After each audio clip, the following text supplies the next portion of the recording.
Natalia pick for them. Yeah. We have 3 sustained heroes for Indonesia. Hence, the high prioritization with the Haskell's and even that Demon Hunter sword for the Melissa. Once you have that, it's showtime for the Filipino. Yeah. Again, there's two gold laners on the side of Team yeah, Philippines. the honorary one The and honorary the gold legit laner. one. Okay, we know for sure that the Baksha will have a little bit of advantage when it comes to clearing out the minion waves, as she is quickly transferring from one camp to another. And Vivero will have to run away. Possible Will she first get blood. hit? I think she gets hit. Oh! Okay, so a little too late, or there's a distance, there's a gap within those heroes. Because she didn't stick to the wall. Like, super duper stick to the wall. Yep. Yeah, No, as a Grok added user, movement I speed. know that she'll reach that. It's an AG Grok. So really, calculation is going to be a big So- factor here for Indonesia with the usage of skills. But What? top lane, Alpuerto is going to be the target. Wait, what? Nah. Vival Alpuerto is still level at 4? Level 2? That- Vival is at level 4? How? Okay, she stole one green camp on the side of El Puerto, and she was able to finish up her purple and orange buff much faster compared to the Lancelot. And starting off the Baksha, you can invade so easily. Well, you can get to the Rock Orsa, right? And of course, the Lancelot's a fast jungler, but when it comes to comparing it with the Baksha, right? That's a main benefit. And always, when there was a broadcast that we did like just last weekend, and they always repeated what I wanted to say about the Baksha, which is it's dependent on snowballing, right? Literally. So Indonesia needs to snowball off of this, and they do have the tools. I think that they have a lot of damage in the early stages. And Philippines, despite the people, being excited about this Natalia pick, it's not exactly an easy Natalia game. Yeah, and A lot of skills, by the way, used by the Philippines, even the Alpuerto. Turtle manipulation, and Vival will secure the turtle objective, and the Philippines right now will go for the safer route against Indonesia. yeah, she had no retribution on the Lancelot, so it's kind of a free win for Indonesia. But yeah, as you've said, Wolf, I think this is a much harder game for both Vivero and Perez, because this time around, Indonesia does have the ability to snipe backlines. They don't have, although they also have bypass in the form of the Baksha and the Grok, with both the Flicker Wild Charge and just the mobility of the Baksha. This time around, the Beatrix and Parsa could potentially take out the Melissa from miles away. Wait, okay, there's a steal from Vival, but Perez is low life. Go away, but the first blood will go to the hands of Shell. Vival is already low life. Amoras will take a kill for the Philippines, but it is 1.43k gold lead for Indonesia. Vivera is there for the pokes. But again, look at the damage from Shell. We have the real world manipulation. Dash away is the answer of Shell from Indo. Vivero does have ultimate. Oh! Wrong target. She missed. Wrong target. Oh. Okay. That's gonna hurt. No execute meant that Shell will be able to run away. But yeah, That was close though. it was very close. But yeah, for Indonesia, better rotation. And I mean, they're just really capitalizing the potential of their lineup in the early game, the fast plays. They have strong frontliners against Team Philippines. 1.5k gold already in the lead for Indonesia, and Vival is just leading the XP over El Puerto. This just means that they have a better time in terms of contesting the turtle, and they will also have early game momentum all over their side. And Philippines, however, they have fighting capabilities to deal with the heroes of Indonesia. It's just gonna, it will boil down to whoever casts their spell better in terms of team Okay, fight. Oh, Vivian! There's another play. Perez again is going to be the casualty for Team Philippines. Vivero against 4 players of Indonesia. Amars is there as well. We have Vivian, the Rock, Oh, the on barrier. the Guardian's barrier. Bottom lane though, Turtle. Okay, so we might have a trade though for Philippines, and that is going to be the Turtle. Fumieko is low on life, but the Philippines just finding a way to even things out against Indonesia.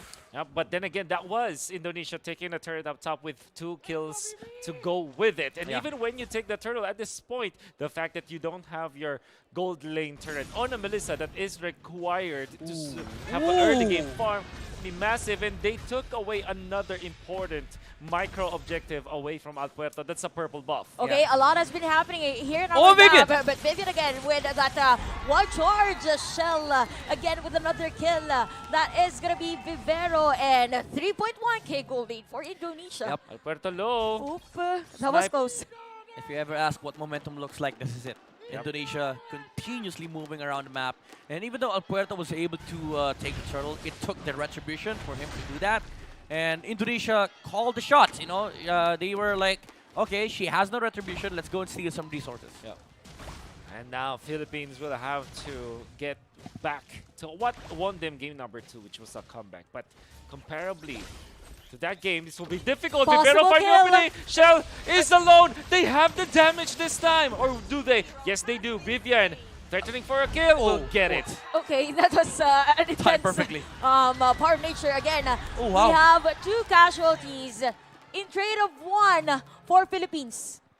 I think if you're Philippines, you're fine with that because Melissa is still farming while the Beatrix is waiting Overall, yeah. from the graveyard. And yeah, you did just lose the Lancelot, but she was able to catch up in terms of level over Vival. And that's what you need to do with this type of lineup. You know, you need to be able to make trades on the map because if you don't, this Beatrix will just be able to capitalize on the momentum that Indonesia has right now. And speaking of trades, that is going to be a turret for Indonesia at the bottom lane. Yep, surely Philippines would be okay if their Natalia keeps on dying, but if she gets kills, right? So that could be a trade-off for Shell. But Daigon? losing Ooh. Alpuerto is not that good for their squad. I think that they will not have any Ooh, condition whoa. turtle, but That is a Daigon. solo kill though for Daigon, and Exactly. we have Indonesia for the retaliation. Vivian is now on a killing spree. An answer for an answer here for both of Top our lane, teams. top lane.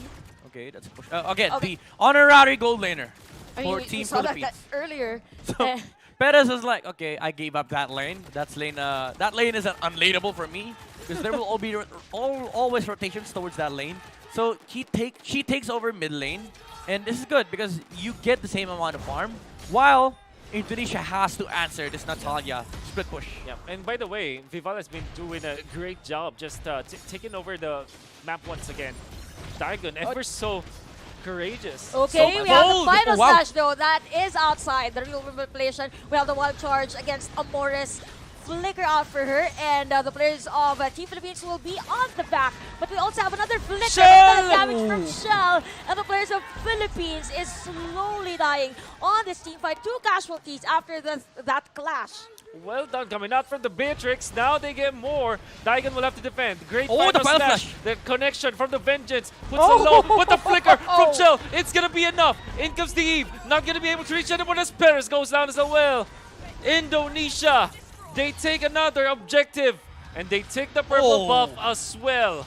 In the middle of the first tier turret and the second tier turret, talk about the calculation on the dive Yeah. for Indonesia. This is just the gold difference between Indonesia and Team Philippines. The damage, it's there from Shell. When you group up like that, you expect already that you will be you will be slaughtered by the Imperious Passion. And it was at a very good positioning from the Beatrix, and the punish was with the flicker as well, coming out from Shell, and Daigon was taken out in a quick succession. And Philippines, as of right now, they need to find trades, they need to find pickoffs with Vivero and Natalia, but also you have to make sure that these side lanes are pushed. You cannot play against Indonesia when these side lanes are not pushed, because Indonesia would just group up. They don't have the task of clearing the minion waves, and they could just snowball with grouping up as 5, taking your resource, taking your jungle resources.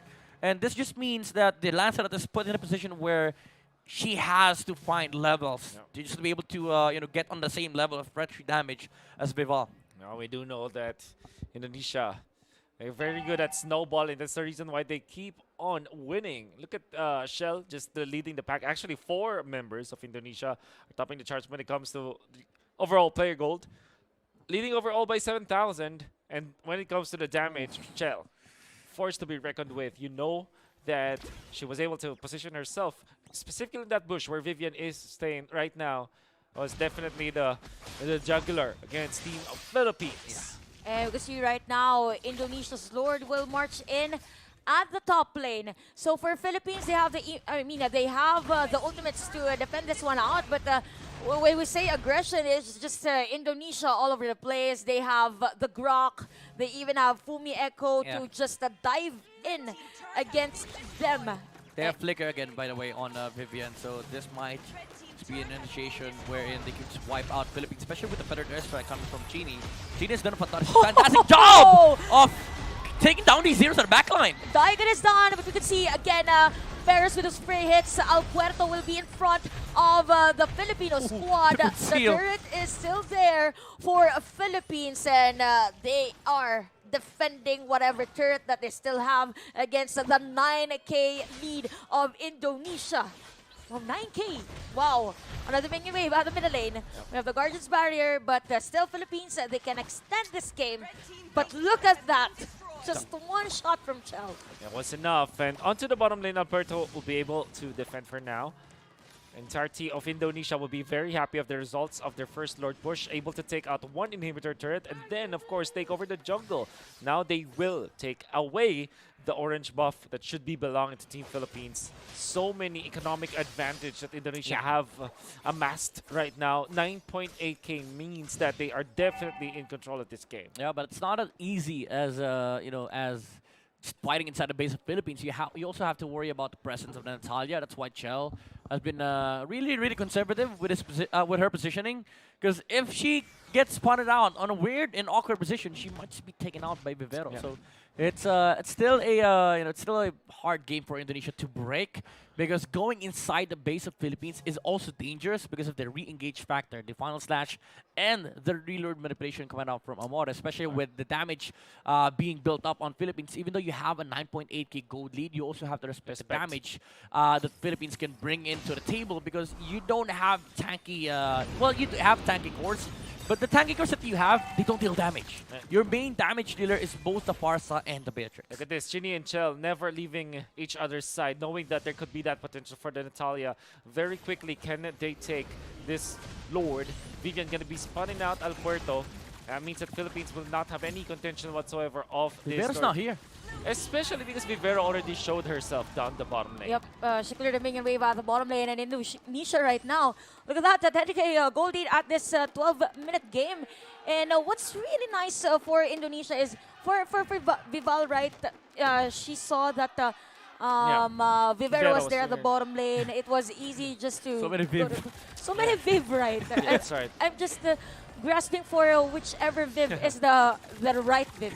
The right Viv. All right, you can see Vivero acting really like a gold laner right now, going deeply. Yeah. Understandably so, because she wants to... It's not even just about the farm. It's more about the fact that they want to take away the minions from their own base so that they will last longer. DHS yeah, being built up by Natalia. It's still far away from being a big problem for Team Indonesia. And I believe Shell, she does have enough HP to survive the initial burst of Vivero. But with the Dire hit, I don't think so. Okay, we saw that Chini has already used her Vivero. feathered airstrike. Vivero already has the information about this. So Fumi Echo is Ouch! Look at that. Beres already half on life. Fumi Echo, though, that's a bit deep on the base now of the side of Team Philippines. Oh, they see the Natalia. They saw that. They saw the Natalia, yes. So we have Chini to defend that. Oh, Vivian! We have that wall charge, and Diagon is forced to be out on this game, and we could see a double kill for Chell. We have the minion wave though for the side of Team Philippines, but we only have 2 players to defend this one out. Chell on those free hits, and we are heading on a game number 5. Wow, amazing.